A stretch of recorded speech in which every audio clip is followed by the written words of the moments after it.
Question number 1, ¿cuál es el mejor remedio para combatir el sueño? कह रहे हैं कि नींद से लड़ने का सबसे अच्छा उपाय क्या है, सबसे अच्छा तरीका क्या है। मेखोर यानी कि अच्छा, कोम्बातीर यानी कि लड़ना, सुएन्यो यानी कि नींद। तो देखिए नींद से अगर आपको गाड़ी चलाते टाइम नींद आ रही है तो नींद से जो लड़ने का सबसे अच्छा तरीका है वो है दोरमीर यानी कि सोना। तो इसका बी ऑप्शन जो है वो सही है। क्वेश्चन नंबर 2, ला सेन्याल इंडिका के, जैसा कि आप तस्वीर में देख सकते हैं ये वाला साइन, तो इसका क्या मतलब है। तो देखिए इसका मतलब ये है कि जिस सड़क पर आप हो उसमें सिर्फ एक ही गली है। तो ये देखिए इसका बी ऑप्शन सही है। ये देखिए सेंतीदो उनिको यानी कि एक ही गली है सिर्फ और सिर्फ जाने की। इसका ये मतलब नहीं कि आप लेफ्ट नहीं मुड़ सकते या राइट नहीं मुड़ सकते। जी, आप लेफ्ट भी मुड़ सकते हैं और राइट भी मुड़ सकते हैं अगर आगे कोई सड़क है तो। ध्यान से देखिए, अगर ये गोल में होता, गोल नीला होता और बीच में एक तीर बना होता तो इसका मतलब ये होता कि आप सिर्फ और सिर्फ आगे ही जा सकते हैं, लेफ्ट और राइट में नहीं जा सकते। फिलहाल ये चौरस में है तो इसका मतलब है कि सिर्फ एक गली है। तो आइए अब करते हैं क्वेश्चन नंबर 3, से puede circular marcha atrás en una autopista। कह रहे हैं कि autopista पर हम बैक गियर डाल सकते हैं, पीछे जा सकते हैं। से puede circular यानी कि चलना, marcha atrás यानी कि बैक गियर, autopista तो autopista। तो जी नहीं, autopista पे हम किसी भी हालात में कोई भी ऐसी सिचुएशन नहीं होगी जिसमें हम बैक गियर डाल सकते हैं। तो इसका ए ऑप्शन जो है वो सही है। Question number 4, los airbags son sistemas muy seguros pero, कह रहे हैं कि जो एयर बैग है वो जो एक ऐसा सिस्टम है कि वो बहुत ही ज्यादा सुरक्षित है, लेकिन एयर बैग यानी कि एयर बैग, सिस्टेमा यानी कि सिस्टम, मुई यानी कि बहुत, सेगुरो यानी कि सुरक्षित, पेरो पर। देखिए एयर बैग क्या होता है। एयर बैग होता है जब हमारी गाड़ी का एक्सीडेंट होता है तो जो स्टीयरिंग से एक गद्दा सा निकलता है ताकि हमारा जो सिर है वो जब हम स्टीयरिंग से बजने की बजाय उस गद्दे में बजे और हमें चोटें नहीं आए। लेकिन उसके कुछ और भी रीजन होते हैं, आपको उससे चोटें भी आ सकती हैं और भी ज्यादा खतरनाक। जैसे आपने सीट बेल्ट नहीं लगाई, अगर आपने सीट बेल्ट नहीं लगाई तो आपके उस एयर बैग का कोई फायदा नहीं बल्कि नुकसान है। उसके अलावा अगर आपने एयर बैग के पास कोई चीज रख दी है, मान लीजिए कोई एक घड़ी रख दी है और मोबाइल रख दिया है एयर बैग के पास, तो एक्सीडेंट की हालात में जब वो एयर बैग वो खुलेगा तो वो जो मोबाइल है वो आपके हो सकता है बहुत ही ज्यादा तेजी से सर में भी बच सकता है या किसी और जगह पर भी बच सकता है। तो इसका देखिए सी ऑप्शन सही है। आई के tomar algunas precaución para evitar efectos adversos, यानी कि हमें कुछ और ख्याल रखना पड़ेगा उसके दूसरे प्रभावों को रोकने के लिए। एवितार होता है रोकना, प्रिकॉशन होता है परहेज, नॉर्मल तौर पर परहेज होता है।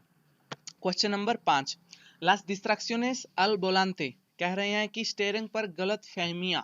बोलांते होता है कार का स्टीयरिंग, डिस्ट्रैक्शंस गलत फहमियां। तो ये देखिए इसका सी ऑप्शन सही है। काउसन una gran cantidad de accidentes, कि ये जो एक्सीडेंट इनकी वजह से बहुत ही ज्यादा होते हैं। ग्रान यानी कि ज्यादा, कांतिदाद यानी कि एक क्वांटिटी, एक्सीडेंटेस यानी कि accident. Question number 6, el automóvil es un vehículo de motor que sirve normalmente, कह रहे हैं कि एक जो ऑटोमोबिल, देखिए सबसे पहले समझ लेते हैं कि ऑटोमोबिल क्या होता है। ऑटोमोबिल वो सभी प्रकार के व्हीकल होते हैं जिनमें मोटर होती है, जैसे कार, मोटरसाइकिल, कामियोन, फुर्गुनेता, ये क्या है, ये एक ऑटोमोबिल है। तो वही कह रहे हैं कि जो ऑटोमोबिल एक मोटर वाला होता है वो किसके लिए यूज होता है, नॉर्मली सिर्वे होता है यूज और नॉर्मलमेंटे नॉर्मली। तो देखिए इसका बी ऑप्शन सही है। पारा ट्रांसपोर्टार पेर्सोनास, लोगों को ले जाने के लिए, ओ कोसास, चीजों को ले जाने के लिए, ओ अम्बास लाबेस यानी कि दोनों चीजों को एक साथ ले जाने के लिए। हो सकता है उसमें आदमी भी हो और सामान भी हो, जैसे कामियोन लगा लीजिए आप। ओ पारा ला ट्रैक्शन दे ओट्रोस व्हीकल्स कॉन एसे फिन, ओ यहाँ कुछ उस अपने पीछे कुछ ले जाने के लिए, ट्रैक्शन जैसे कुछ इसने पीछे लटका लिया, जैसे एक ट्रॉली लटका ली, या कामियोन एक ट्रक ने पीछे कुछ और लटका लिया, तो उस चीज के लिए। Question number 7, en las motocicletas la postura del conductor ha de ser, कह रहे हैं कि जो मोटरसाइकिल में जो ड्राइवर के बैठने का तरीका कैसा होना चाहिए। पोस्टूरा होता है बैठने का तरीका, कंडक्टर यानी कि ड्राइवर आधे शेर होना चाहिए। तो इसका बी ऑप्शन देखिए सही है। सुएल्टा इनो फोर्सादा sin encorvar el cuerpo más de lo necesario, कह रहे हैं कि ठीक ठाक होना चाहिए और बहुत ज़्यादा अकड़ा नहीं होना चाहिए। सुएल्ता यानी कि ढीला सा, और नो फोर्सादा यानी कि बहुत ही ज़्यादा अकड़ा नहीं होना चाहिए और ना ही बहुत ही ज़्यादा आगे झुका होना चाहिए। तो ये देखिए क्वेश्चन नंबर 8, एल वहीकलो के साले de una vía no pavimentada। कह रहे हैं कि एक जो व्हीकल है वो नो पाविमेंतादा से निकल रहा है। देखिए जो सड़क होती है नो पाविमेंतादा वो क्या होती है, जैसे मान लीजिए कच्ची सड़क से पक्की सड़क पर आना, या आपने गैराज से पक्की सड़क पे आना, पार्किंग से पक्की सड़क पे आना, तो जो पार्किंग होगी, घर हो गया, कच्ची सड़क होगी, उसको कहते हैं बिया नो पाविमेंतादा। और जो पक्की सड़क होती है यानी कि मेन सड़क होती है उसको बोलते हैं बिया पाविमेंतादा। तो ठीक है, वही कह रहे हैं कि बिया नो पाविमेंतादा से आ रहा है, मान लीजिए कच्ची सड़क से आ रहा है, तो क्वेश्चन यहाँ से स्टार्ट, आके व्हीकलों देवे सेदेर एल पासो, तो किन व्हीकलों को रास्ता देना चाहिए। तो देखिए अगर कच्ची सड़क से आ रहा है तो रूल कहता है कि सभी व्हीकलों को रास्ता देंगे जो पक्की सड़क के ऊपर चल रहे हैं। तो ये देखिए इसका बी ऑप्शन सही है, आतोदलोस के सिर्कुलन पोरला बिया पाविमेंतादा। देखिए ये आ गया यहाँ पर बिया पाविमेंतादा यानी कि पक्की सड़क। तो जो पक्की सड़क पर चल रहे हैं, मेन सड़क पर चल रहे हैं, उनको रास्ता देना पड़ेगा। Question number 9, ¿Cuál es la tasa máxima de alcohol en sangre permitida a los conductores con carácter general? वो पूछ रहे हैं यहाँ पर अल्कोहल यानी कि शराब की लेवल। अल्कोहल होता है यानी कि शराब, तासा यानी कि लेवल, और परमिटिदा परमिशन, कंडक्टर्स यानी कि ड्राइवर, करैक्टर जनरल नॉर्मल तौर पर कितनी होनी चाहिए जो कि अल्कोहल की लेवल। तो देखिए रूल क्या कहता है, रूल कहता है कि नए ड्राइवरों में होती है 0.15 मिलीग्राम आयरे में, 0.30 ग्राम सांगरे में, लेकिन 2 साल बाद जो ड्राइवर हो जाता है पुराना उसको बोलते हैं करैक्टर जनरल। तो करैक्टर जनरल वाले ड्राइवर के आयरे में होती है 0.25 मिलीग्राम और सांगरे में होती है 0.50 ग्राम पर लीटरो। फिलहाल उन्होंने हमारे से यहाँ से सांगरे में पूछा है तो इसलिए होगा यहाँ पर 0.50 ग्रामोस पर लीटरो। तो इसका ए ऑप्शन सही है। 0.5 ग्रामोस भी बोल सकते हैं, 0.50 ग्रामोस भी बोल सकते हैं, क्योंकि पॉइंट के बाद जीरो की अहमियत नहीं रहती। Question number 10, Hay muchos vehículos circulando y prevé que va a quedar detenido en el paso para peatones. Debe entrar en el paso. कह रहे हैं कि बहुत सारे व्हीकल जो हैं वो चल रहे हैं और आपको पता चल रहा है कि आप जो बीच में पासो पारा पेatones के बीच में रुक सकते हैं। देखिए ये जैसा कि आप तस्वीर में देख सकते हैं, आपको मैं तस्वीर में समझा देता हूं। तस्वीर में देखिए ये गाड़ी जो आपको दिख रही है, यहाँ पर देखिए गाड़ी रुकी हुई है। मान लीजिए ये आपकी गाड़ी है, ठीक है, आप यहाँ पर आ जाते हो बीच में, पासो पारा पेatones के बीच में आ जाते हो और आगे भी गाड़ी रुकी हुई है, तो आप क्या करोगे कि जो ये लोग हैं जो सड़क को क्रॉस कर रहे हैं, ये क्रॉस नहीं कर पाओगे, तो आप ये गलत कर रहे हो। आपको पीछे ही खड़ना पड़ेगा, पासो पारा पेatones से पीछे ही खड़ना पड़ेगा, आपको इसके अंदर नहीं आना चाहिए। तो वही उन्होंने पूछा है, देबे एंट्रार एन एल पासो, क्या आप उसको अंदर आना चाहिए? तो जी नहीं, इसका सी ऑप्शन सही है। नो porque corto el paso a los peatones, क्योंकि मैं जो पेatones का जो रास्ता है उसको रोक रहा हूं, उसको काट रहा हूं। corto होता है काटना। Question number 11, está permitido que una persona en sillas de ruedas se desplace por el arcén। कह रहे हैं कि परमिशन है एक व्हील चेयर वाले आदमी को आर्सिन के ऊपर चलने की। परमिटिdo यानी कि परमिशन, पेर्सोना एक आदमी, जो कि है सियास दे रुएदास यानी कि सिया होगी चेयर कुर्सी, रुएदास यानी कि टायर, जैसे कि आप तस्वीर में देख सकते हैं कि वो आर्सिन पर चले, उसकी परमिशन है। तो जी हाँ, उसको परमिशन होती है कि वो आर्सिन पर ही चलेगा। तो इसका सी ऑप्शन देखिए सही है। सी सिएम्प्रे के अडोप्टे las debidas precaución, जी हाँ, और उसको हमेशा कुछ जो परहेज हैं, कुछ ख्याल हैं उसको रखने पड़ेंगे। प्रिकॉशन यानी कि परहेज या ख्याल। Question number 12, si sopla un fuerte viento lateral de la izquierda। कह रहे हैं कि लेफ्ट साइड से बहुत तेज हवा चल रही है। fuerte viento यानी कि तेज हवा, lateral साइड वाली, de la izquierda left side से। los conductores de turismo deberán, जो कार के ड्राइवर होंगे उनको चाहिए। तो जी देखिए अगर लेफ्ट साइड से बहुत तेज हवा चल रही है तो क्या होगा कि जो हमारी कार है वो राइट साइड की तरफ होगी, यानी कि राइट साइड की तरफ सड़क से बाहर निकलने को करेगी। तो इससे हमें क्या करेंगे, जो अपना स्टीयरिंग है वो लेफ्ट साइड की तरफ थोड़ा सा मोड़ कर रखेंगे ताकि हम हवा को टकराव सह सकें। तो इसका ए ऑप्शन देखिए सही है। सुखेतार एल बोलांते, हम जो स्टेयरिंग है उसको पकड़ेंगे, कौन फिरमेसा पेरोसिन रिगिदेस, यानी कि हम उसका स्टेयरिंग मजबूती से दृढ़ता से पकड़ेंगे, आसियाला इस्केरदा, लेफ्ट साइड की तरफ, जिस जिस साइड की तरफ हवा आ रही है। अगर यहाँ होता देला देरेचा यानी कि राइट साइड से हवा आ रही है तो हम करते आसियाला देरेचा का सही। चलिए क्वेश्चन नंबर 13, एनुन करिल रेवर्सिबले, कह रहे हैं कि एक करिल रेवर्सिबले में। तो सबसे पहले समझ लेते हैं कि करिल रेवर्सिबले क्या होती है। देखिए करिल रेवर्सिबले होती है शहर के अंदर, मान लीजिए कई बार होता है उन्होंने एक स्पेशल करिल बनाई होती है, कई बार उसको आने के लिए खोल देते हैं और कई बार उसको जाने के लिए खोल देते हैं, यानी कि वो टू वे होता है, लेकिन एक टाइम पर एक तरह की खुलती है। एक दिन मान लीजिए उन्होंने जाने की तरफ खोल दी और दूसरे दिन आने की तरफ खोल दी, तो उसको कहते हैं करिल रेवर्सिबले। और ऐसी करिल रेवर्सिबले में अगर आप गाड़ी चला रहे हैं तो सिर्फ और सिर्फ एक बात आपको ध्यान में रखनी है कि आपको छोटी लाइट जो है अपनी कार की उसको जगानी है। छोटी लाइट को कहते हैं लूज दे क्रूसे। तो ये देखिए इसका सी ऑप्शन सही है, देवे llevar encendida la luz de cruce siempre। Question number 14, ¿qué relación existe entre la velocidad y el campo de visión del conductor?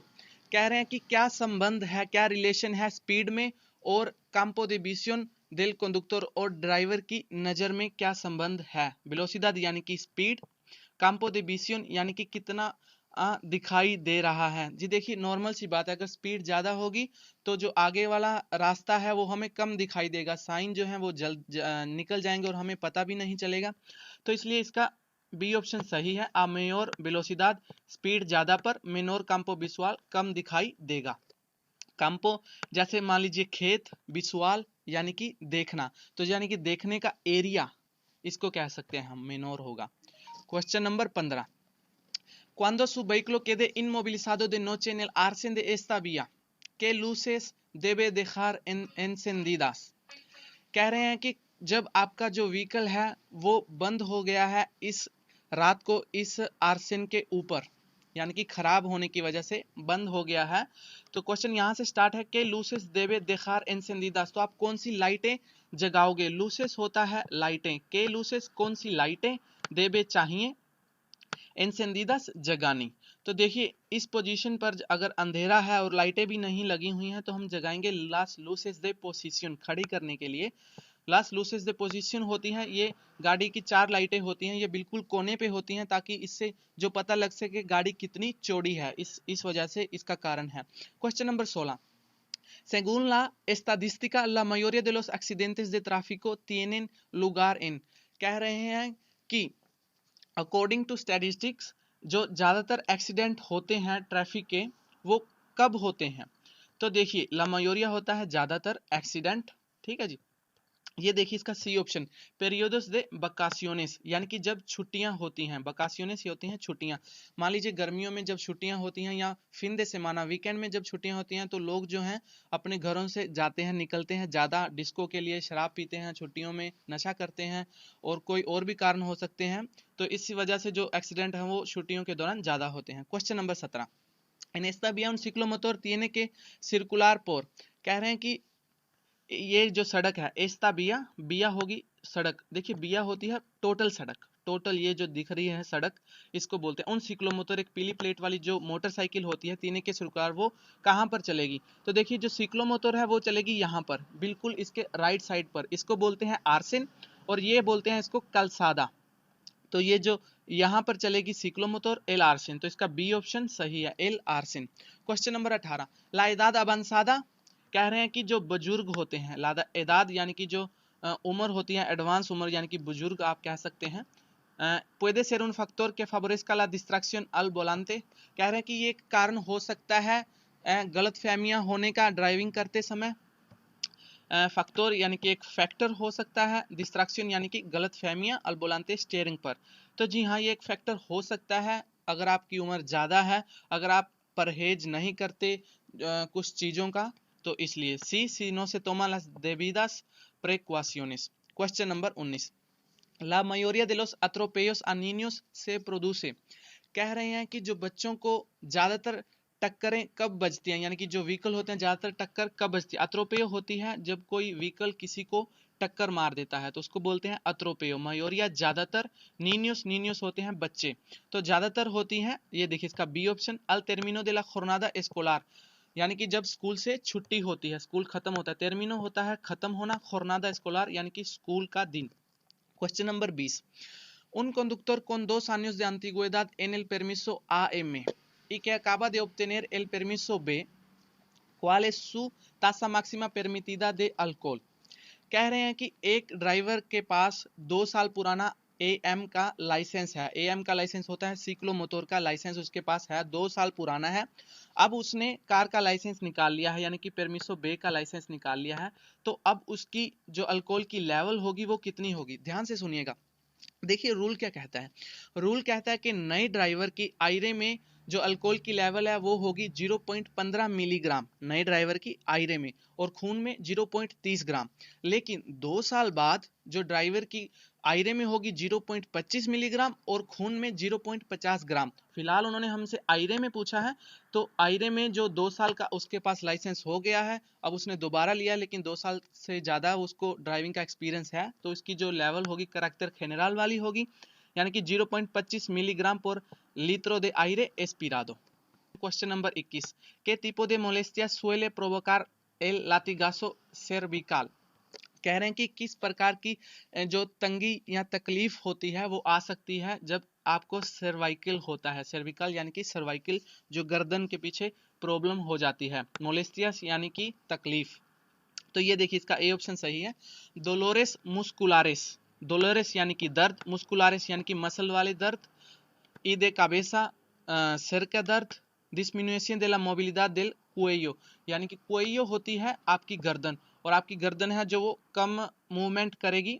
vertigo o mareos entre otras, mareos यानी कि आपको कुछ भी अच्छा नहीं लगेगा, आपको दर्द सा रहेगा, उसको बोलते हैं mareos। Question number 22, es obligatorio prestar auxilio a las víctimas de un accidente? कह रहे हैं कि एक एक्सीडेंट हो गया है तो उसके जो विक्टिम होते हैं उनको आपको हेल्प करना आपको जरूरी ही जरूरी है। क्या आपको जरूरी है? इस ओब्लिगाटोरियो होता है अनिवार्य जरूरी, ऑक्सिलियो होता है मदद, विक्टिमस de un accidente जिनका एक्सीडेंट हुआ है। तो देखिए रूल क्या कहता है। रूल कहता है कि आपको हर हालात में उस आदमी की मदद करनी ही करनी पड़ेगी जिसका एक्सीडेंट हो गया है, बजाय एक शर्त के, अगर वहां पर एम्बुलेंस जो है वो पहुंच चुकी है, अगर वहां पर हेल्प जो है वो पहुंच चुके हैं तो आपको रुकने की जरूरत नहीं है। अगर वहां पर हेल्प अभी तक नहीं पहुंची है तो आपको वहां पर रुकना ही रुकना पड़ेगा। तो इसका देखिए सी ऑप्शन सही है। जी हाँ, ये जरूरी है हेल्प करना। एक्सेप्टो cuando la ayuda esté organizado, छोड़ के एक्सेप्ट तो होता है छोड़ के। अगर वहां पर अयुदा जो है अगर पहुंच चुकी है तो नहीं, अगर अयुदा नहीं है तो हम हेल्प करेंगे। Question number 23, para reducir la probabilidad de sufrir un accidente de tráfico es recomendable? कह रहे हैं कि एक एक्सीडेंट की संभावना को कम करने के लिए जो क्या सलाहदायक है। देखिए रेदुसिर होता है कम करना, प्रोबेबिलिडad यानी कि संभावना, पॉसिबिलिटी सुफ्रीर एक सफर, एक्सीडेंटे यानी कि एक्सीडेंट, रिकमेंडेबल यानी कि सलाहदायक। तो क्या सलाहदायक है? देखिए इसका बी ऑप्शन सही है। evitar los factores de riesgo que dependen del conductor, तो जो रिस्क फैक्टर होंगे जो ड्राइवर पर डिपेंड करेंगे हम उसको रोकेंगे। वो क्या होते हैं रिस्क फैक्टर ड्राइवर के? जैसे शराब पीकर गाड़ी चलाना, ये भी क्या है, एक रिस्क फैक्टर है। नशा करके गाड़ी चलाना, नींद आपको आई है तो भी आप गाड़ी चलाना, तो ये एक रिस्क फैक्टर होते हैं। अगर आपको नींद आई है तो आप गाड़ी मत चलाइए प्लीज, आप सो जाइए, तो इसके आपको जो एक्सीडेंट की संभावना जो है वो कम हो जाएगी। Question number 24, los vehículos para personas de movilidad reducida están obligados a circular por el arsen? कह रहे हैं कि जो व्हीकल होते हैं मोबिलिदad रेडुसिदा वाले, जैसा कि आप तस्वीर में देख सकते हैं, जो अपाहिजों के व्हीकल होते हैं या बुजुर्ग आदमियों के व्हीकल होते हैं उनको कहते हैं मोबिलिदad रेडुसिदा वाले व्हीकल। यहाँ से question start, están obligados a circular por el arsen? क्या उनको आर्सन पर ही चलना पड़ेगा? तो जी हाँ, इसका बी ऑप्शन देखिए सही है, उनको आर्सन पर चलना पड़ेगा। लेकिन अगर उनके लिए एक स्पेशल करील बनी है, एक स्पेशल गली बनी है तो उनको वहां पर चलना है। अगर स्पेशल गली नहीं बनी तो उनको आर्सन पर ही चलना पड़ेगा, वो सड़क के अंदर कार की तरह नहीं आ सकते। तो यहाँ देखिए, इन caso de que no exista vía, अगर सड़क नहीं है स्पेशलmente destinada, अगर उनके लिए स्पेशली वो सड़क नहीं है तो उनको आर्सन पर ही चलना पड़ेगा। Question number 25, el alcohol tomado junto con la comida pasa a la sangre? कह रहे हैं कि जो शराब है, अल्कोहल जो अल्कोहल है, junto con la comida आपने खाने के साथ पी है, पासा आला सांगरे, तो वो खून में कैसे जाती है? तो ये देखिए इसका बी ऑप्शन मास लेंटामेंटे, वो ज्यादा धीरे जाएगी। अगर आप खाली पेट शराब पियोगे तो वो जल्दी चढ़ेगी, अगर आप खाने के साथ पियोगे तो वो लेट चढ़ेगी। तो इसका बी ऑप्शन जो है वो सही है। वैसे ये शराब वाला तो सभी को मेरे हिसाब से तकरीबन पता ही होगा कि खाने के साथ लेट ही चढ़ती है। चलिए आगे बढ़ते हैं। Question number 26, Es correcto depositar objetos en la vía mientras se realizan operación de carga y descarga। देखिए कार्गा y descarga क्या होता है? कार्गा y descarga होता है जब हम अपनी गाड़ी में से कोई सामान निकालते हैं। मान लीजिए कोई फुर्गुनेता में से सामान निकालते हैं, मान लीजिए कोई सोफा लेके आया है, सोफा निकाल रहा है अपनी गाड़ी में से, या कुर्सियां लेके आया तो वो निकाल रहा है, तो उसको कहते हैं कार्गा ई descarga। तो कह रहे हैं कि ये सही है उनको सड़क के ऊपर रखना और आप और निकाले जाओ, सोफे को सड़क पे ऊपर रख दिया और आप और निकाले जाओ गाड़ी में से सामान, तो क्या ये सही है? तो जी नहीं। इसका ये ऑप्शन देखिए सही है, ये सही नहीं है। या कि no se pueden depositar mercancía en la vía, क्योंकि सड़क के ऊपर हम जो है कुछ भी सामान किसी भी प्रकार का नहीं रख सकते। depositar होता है रखना, mercancía यानी कि सामान, en la vía सड़क के ऊपर। Question number 27, en esta situación, कह रहे हैं कि इस सिचुएशन में, क्वेश्चन यहां से start, ¿cuál es la distancia de seguridad entre vehículos? distancia de seguridad व्हीकलों के अंदर कितना होना चाहिए? तो देखिए ध्यान से सुनिएगा, रूल क्या कहता है? रूल कहता है शहर के अंदर, शहर के बाहर जो distancia de seguridad होता है वो हम रखेंगे इतना कि अगले वाला अगर अचानक से ब्रेक मारे तो हम भी अगर ब्रेक मारें तो अपनी जो है टक्कर ना हो सके। तो ये होता है शहर के अंदर। फिलहाल ये जो तस्वीर है वो शहर के अंदर की है, तो इसलिए इसका बी ऑप्शन जो है वो सही है। aquella que me permita detenerme sin colisionar con él, उतना डिस्टेंस जो मुझे परमिशन दे रुकने की, sin colisionar con él, उससे टक्कर मारने के बिना। और इसका एक और ध्यान से सुनिएगा, अगर टनल के अंदर है, सुरंग के अंदर है, सुरंग के अंदर है तो हमारा distancia de seguridad होना चाहिए 100 मीटर यानी कि 4 सेकंड। और अगर 3500 किलोग्राम से ज्यादा वाली गाड़ी है तो उसको रखना है 150 मीटर यानी कि 6 सेकंड। तो ये था distancia de seguridad। Question number 28, El mal uso de los medicamentos puede ser causa de, कह रहे हैं कि दवाइयों का जो आप मिस यूज करोगे तो वो क्या कारण उसका हो सकता है? माल ऊसो यानी कि मिस यूज, मेडिकामेंटोस यानी कि दवाइयां, जैसा कि आप तस्वीर में देख सकते हैं मेडिसिन। तो ये देखिए तो उसका क्या कारण होगा? तो इसका ए ऑप्शन देखिए, mayor riesgo de accidente, जो एक्सीडेंट के जो रिस्क है वो बढ़ जाएगा। mayor riesgo de accidente, riesgo यानी कि रिस्क, mayor यानी कि ज्यादा, accidente यानी कि एक्सीडेंट। क्वेश्चन नंबर 29, के इंडिका एस्ता सेनियल, ये साइन क्या कह रहा है? जैसा कि आप तस्वीर में देख सकते हैं ये साइन। तो अगर आप ध्यान से देखेंगे यहाँ पर एक सड़क बनी हुई है जो लेफ्ट की तरफ जा रही है, ये मोटी सड़क है, और यहाँ से भी एक सड़क आ रही है ऊपर से, और इधर से राइट से भी एक सड़क जो है वो आ रही है। लेकिन जो लेफ्ट वाली सड़क है वो काफी उन्होंने मोटी बना रखी है। इसका मतलब ये है कि जो लेफ्ट वाली ये सड़क है इसको पहल है, इसको प्रायोरिटी है, और बाकी की ये जो सड़क है इन पर जो गाड़ियां हैं वो रुकेंगी। तो वही जो ये कह रहे हैं, ये देखिए इसका B option, que el itinerario que sigue el ramal de la izquierda tiene prioridad, वही की जो लेफ्ट वाली जो सड़क जा रही है उसको पहल है, tiene prioridad lo de izquierda। Question number 30, modificar la señalización de la vía, कह रहे हैं कि जो सड़क के ऊपर साइन लगे होते हैं उनको मॉडिफिकार करना, उनको काटना, उनको उनके ऊपर कुछ और चिपका देना। तो क्या है ये, इसका क्या है? तो ये देखिए इसका ए ऑप्शन, एस्ता प्रोहिबिdo, ये मनाही है, इसकी चीज को हम नहीं कर सकते, इसको खराब नहीं कर सकते, साइनों को काट नहीं सकते। साल्वो por causa justificada, एक आपके पास जस्टिफाइड रीजन होना चाहिए। मान लीजिए ओबरा वाले हैं, ओबरा वाले उनको जो है 60 की स्पीड को 30 की लिख सकते हैं, उनके पास एक जस्टिफाइड रीजन होता है तो वही कर सकते हैं। आइए हमारे 30 के 30 जो क्वेश्चन हैं वो पूरे हो चुके हैं। तो आइए कोरेक्ट पर क्लिक करके अपना जो एग्जाम है वो चेक कर लेते हैं। तो ये देखिए जो वो कह रहा है कि टेस्ट अप्रोबादो यानी कि जो टेस्ट पास हो चुका है, सेरो एरोरस यानी कि 0 गलतियां।